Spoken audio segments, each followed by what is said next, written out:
हर हर महादेव दोस्तों। प्रथम पूज्य गौरी पुत्र गणेश की जय। भक्त वत्सल श्री रामचंद्र भगवान की जय।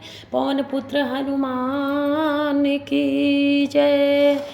मैं बालकांड का 33वां दोहा पढ़ने जा रही हूँ। बहुत सुंदर प्रसंग है कि सुनने से कानों को सुख और मन को शांति मिलेगी। इसलिए आप लोग सुनिए मन लगा के और भक्ति में आनंद लीजिए। मंगल भवन मंगल हारी उमा सहित जहि जपत पुरारी।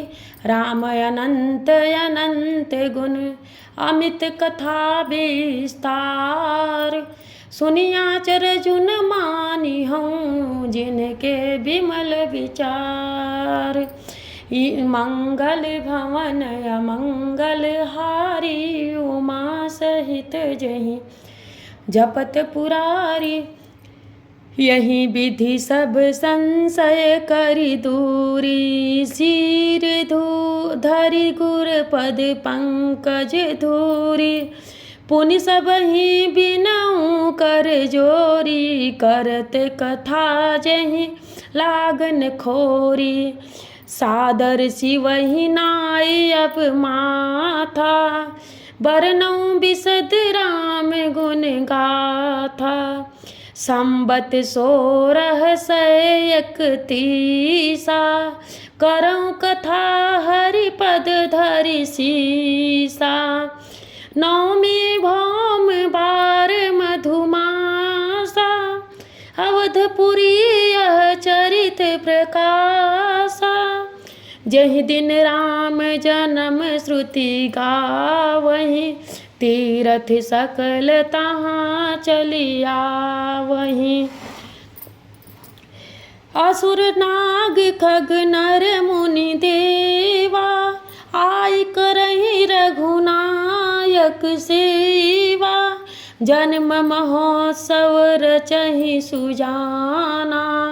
करहि राम कल कीरति गाना। मंगल भवन अमंगल हारी उमा सहित जहि जपत पुरारी।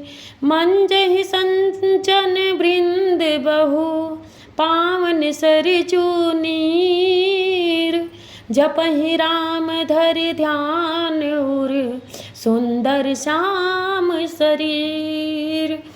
मंगल भवन अमंगल हारी उमा सहित जहि जपत पुरारी।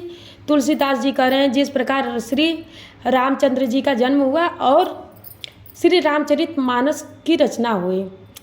श्री रामचंद्र जी अनंत हैं, उनके गुण भी अनंत हैं और उनके कथाओं का विस्तार भी असीम है। अतएव जिनके विचार निर्मल है वे इस कथा को सुनकर आश्चर्य नहीं मानेंगे। इस प्रकार सब संदेहों को दूर करके और श्री गुरु जी के चरण कमलों की रज को सिर पर धारण करके मैं पुनः हाथ जोड़कर सबकी विनती करता हूँ जिससे कथा की रचना में कोई दोष स्पर्श न करने पावे।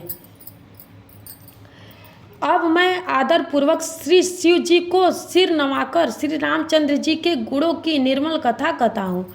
श्री हरि के चरणों पर सिर रखकर संवत 1631 में इस कथा का आरंभ करता हूँ। संवत 1631 में श्री रामचरितमानस का आरंभ तुलसीदास जी कर रहे हैं। चैत्र मास की 9वीं तिथि मंगलवार को श्री अयोध्या जी में यह चरित्र प्रकाशित हुआ। चैत्र मास था, 9वीं तिथि थी जिस दिन प्रभु श्री राम जी का जन्म हुआ था। ठीक उसी दिन 9वीं तिथि थी और मंगलवार का दिन था। जिस दिन श्री राम जी का जन्म हुआ था ठीक इसी दिन राम जी का जन्म मंगलवार को जन्म हुआ था। चैत्र मास की 9वीं थी और श्री अयोध्या जी में ही श्री रामचंद्र जी भी जन्मे थे और अयोध्या जी में ही तुलसीदास जी श्री रामचरितमानस की रचना भी किए। जिस दिन श्री राम जी का जन्म होता है। वेद कहते हैं कि उस दिन सारे तीर्थ वहाँ श्री अयोध्या जी में चले आते हैं। असुर, नाग, पक्षी, मनुष्य, मुनि और देवता सब अयोध्या जी में आकर श्री रघुनाथ जी की सेवा करते हैं। बुद्धिमान लोग जन्म का महोत्सव मनाते हैं और श्री राम जी की सुंदर कीर्ति का गान करते हैं। सज्जनों के बहुत से समूह उस दिन श्री सरयू जी के पवित्र जल में स्नान करते हैं और हृदय में सुंदर श्याम शरीर श्री रघुनाथ जी का ध्यान करके उनके नाम का जप करते हैं। यदि गलत वीडियो होता तो सब सपोर्ट करते हैं और ये प्रभु श्री रामचंद्र जी की महिमा है। इससे सुनने से मन को शांति मिलती है और हर कष्ट दूर होता है। प्लीज़ आप लोग सुनिए और अधिक से अधिक शेयर करिए ताकि मेरा भी उत्साह बढ़े। और यदि आप लोगों को मेरा वीडियो अच्छा लगा तो प्लीज़ लाइक, कमेंट, शेयर और सब्सक्राइब करिए। धन्यवाद।